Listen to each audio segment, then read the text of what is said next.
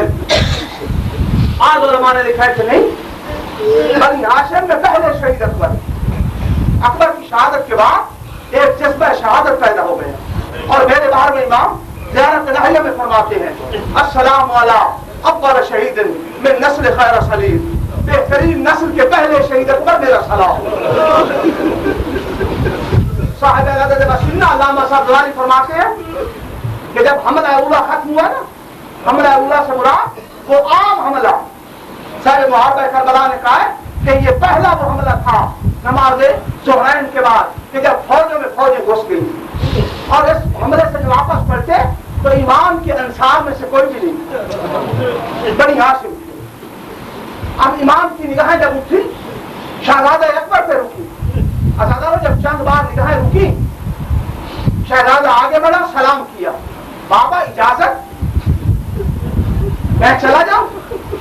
فرماتے ہیں اکبر اتنی آسانی سے پوچھ لیا، آج تیرا جوان بیٹا ہوتا.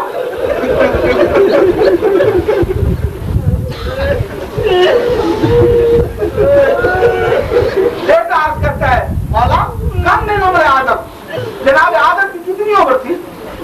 630 سال.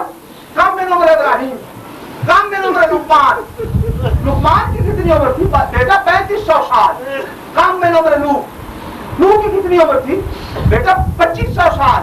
بابا انجام کیا ہوا؟ موت. بابا اگر کوئی 1000 برس کی ہے تب بھی مرنا، کوئی 18 برس کی بیٹا خیام سے رخصت ہو. خیمہ کے اندر شہزادہ آیا. اب راوی یہ کہتا ہے کہ خیمہ کے اندر کے حالات زیادہ معلوم نہیں ہو سکتے. اتنا پتا چلتا تھا کبھی خیمے کا پردہ اٹھ جاتا، کبھی گر جاتا. محسوس ہوتا تھا شہزادہ نکلنا چاہتا ہے، پھر بھی آگے نہیں صدر بیمار بھائی کا آخری سلام کر کے شہزادہ باہر نکلا. ابھی نکل نہیں رہے تھے کہ صاحب تصویر احسان نے لکھا ہے کہ ایک مرتبہ ایک کنیز نے آواز دی اکبر ذرا رک جاؤ. اب جو اکبر رکے، اب پلٹ کے دیکھا تو 2 عصا کا سہارا لیے بیمار بھائی آ رہے. اکبر ہمیں ملے بغیر نہ جانا، ہمیں شام جانا ہوگا.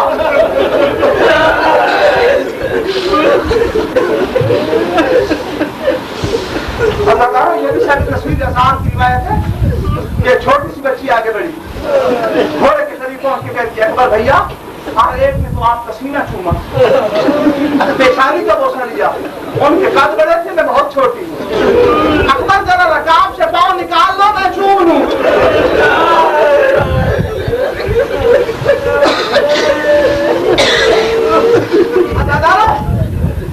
جب اکبر چلے نا میرے امام کے ہاتھ اٹھے اللہم اور خود بینی و بین ہؤلاء القوم، یا اللہ میرے اور اس قوم کے درمیان گواہ رہنا. اب وہ جا رہا ہے جو اٹھنے میں، بیٹھنے میں، چلنے میں، پھرنے میں، بولنے میں، گفتار میں تیرے رسول کی زیادہ شدید تھا. جب میں نانے کی شکل دیکھنا چاہتا تو اکبر کی زیارت کر لیتا. علماء خاصہ نے لکھا کہ جب علی اکبر کی سواری چلی، میرے امام پیچھے چلے، پیچھے پیچھے چلنے لگے. ازاداروں جب سواری کی رفتار تیز ہو جاتی، امام کا چلنا تیز ہو جاتا. ایک مرتبہ پلٹ کے کہا بابا آپ باپ ہیں، امام ہیں، کہ بیٹا میرے نانے نے کہا کہ قربانی کو آگے چلانا، خود پیچھے چلنا. ازاداروں شہزادے نے حملہ کیا، کامیاب حملہ. پلٹ کیا ہے بابا میں نے اچھا حملہ کیا، بیٹا خیبر کی یاد تازہ کر دی. ازاداروں سینے پہ ہاتھ رکھ کے سوچنا، کسی کا جوان بیٹا کامیاب ہو کے آئے اور باپ کامیابی کی تصدیق کر دے. کوئی جوان اگر کوئی چیز مانگ لے باپ سے تو کیا باپ چھپا کے رکھے گا؟ جب امام نے کامیابی کی تصدیق کی، ہاتھ باندھ کے کہتے ہیں بابا ایک گھونٹ پانی اگر مل جاتا. ازادارہ شہزادے کا پانی مانگنا تھا کہ امام نے اپنی زبان اکبر کے منہ میں رکھی. اکبر پیچھے تھا کہ بابا آپ کی زبان تو من سے بھی زیادہ کھلی ہے. ازادارہ شہزادے نے پھر حملہ کیا. اب جو حملہ ہوا تاریخ کی لفظ ہے فَقْتَلُوهُ أَرْبًا أَرْبًا. اکبر پہ نیزوں کے ساتھ تلواروں کے ساتھ اتنے زخم پڑے، زخموں پہ زخم پڑے، شہزادے نے سواری کا رخ موڑا کہ بابا کو تکلیف زیادہ نہ ہو۔ ادادر سواری کا رخ موڑ رہے تھے، نسیم ابن نمیر نے چھپ کے برچھی کا وار کیا، برچھی کا لگنا تھا، شہزادہ سین سے زمین کی طرف پڑا، پلٹ کے کہا یا ابا، بابا غلام کی خبر لو۔ ہر شہید کے لاشے پہ میرے امام تیزی کے ساتھ آئے، مگر علماء نے لکھا ہے کہ اکبر کے لاشے پہ زیادہ تیزی۔ ازاداروں اور عام لیہ رحمہ بہت بڑے مجتہد ہیں، حرم رضویہ میں ان کی خبر ہے، وہ نہ لکھتے میں نہ پڑھتا، وہ یہ لکھتے ہیں کہ پدر پلاش پسار سانو بسانو بازو بازو حسین کئی قدموں سے بیٹھے کی لاش پر کونیوں کے بال چڑھتے ہوئے پہنچے۔ عزاداروں جوان کا لاشا پورا باپ اٹھانے والا سینے سے لگا کے لاشے کو لے چلے، پاؤں زمین پہ کھاتے ہو رہے تھے، ہاتھ دیتے ہوئے جا رہے تھے، خیمے میں پہنچے، اکبر کو لٹایا، اشارہ کیا، بیویاں آنے لگی، سب بیویاں رونے لگی۔ یہ میں نے ایرانی مسیح نگاہ کے کلام میں دیکھا تھا، وہ یہ لکھتے ہیں کہ ایک مرتبہ میرے امام نے کہا کہ اماں فضا اکبر کی ماں نظر نہیں آتی، لیلا نظر نہیں آتی۔ وہ مسیح نگاہ میں لکھتا ہے کہ فضا نے ہاتھ باندھ کے کہا مولا ابھی پتہ کرتے ہیں۔ جب خیمہ میں گئی لیلا کے، اب تو دیکھا تو کبھی لیلا خیمے کے اس دیوار کے ساتھ اور کبھی اس دیوار کے ساتھ ٹکرا رہی تھی۔ فضا جب سے اکبر کی بات سنی خیمے کا دروازہ نہیں گرتا۔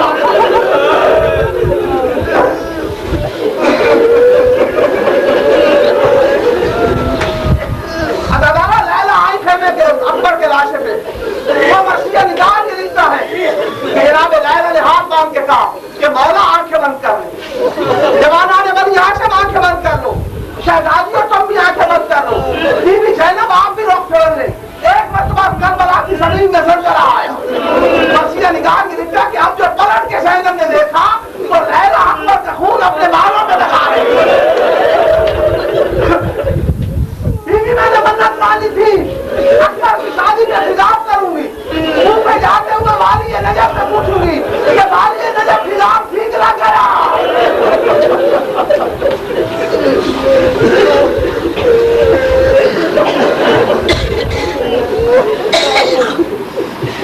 سید ناصر الدین حرم رضویہ کے ذاکر تھے، حرم امام حسین علیہ السلام وہ بیان کرتے ہیں، میں جہاں مجلس پڑھتا تھا ایک دن میں نے یہی روایت پڑھی، رات کو خواب میں سیدہ نے فرمایا کہ سید یہ روایت پھر نہ پڑھنا،